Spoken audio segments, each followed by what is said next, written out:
Okay, to use the text tool in Photoshop, you need to click on the icon that says T, which is the text tool, and you're going to click inside your document and type your word. Now, notice at the top of the workspace are all the text options. So I can highlight the text, I can highlight the fonts, and then with my arrow keys, if I move them down, notice how it changes the font, so you can find one that suits the word. So then click out by using the default arrow key. Notice over in the layers palette it has the word. To get to layer styles, click on, double click, not on the word, not on the T, but just somewhere in the layer, and notice the layer style box appears. So you can click on these if you want to see what's happening. Move this over and you can see how that changes the word. And then when you're happy with it, click OK. Notice now in the layers palette you have all these words underneath.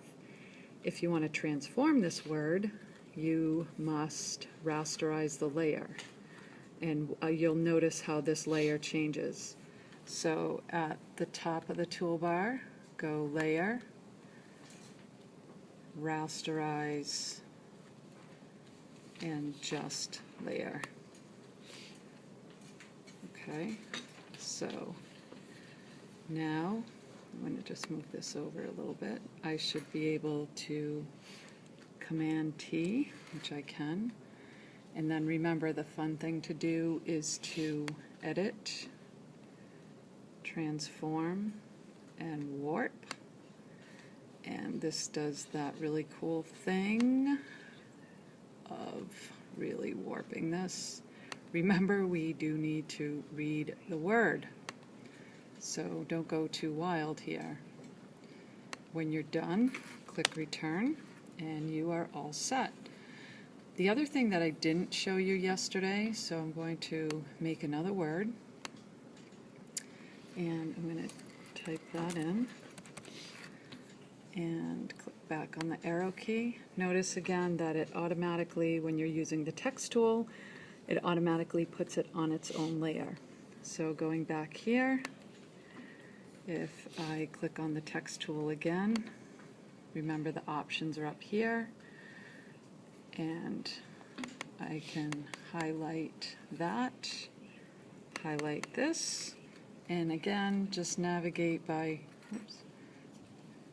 highlight this word, highlight up here, and I can navigate through and find a font that works for me. So return, get out of this by hitting the arrow key, and then what I didn't show you was when I click back in, there's a tool that's looks like this at the top in the options.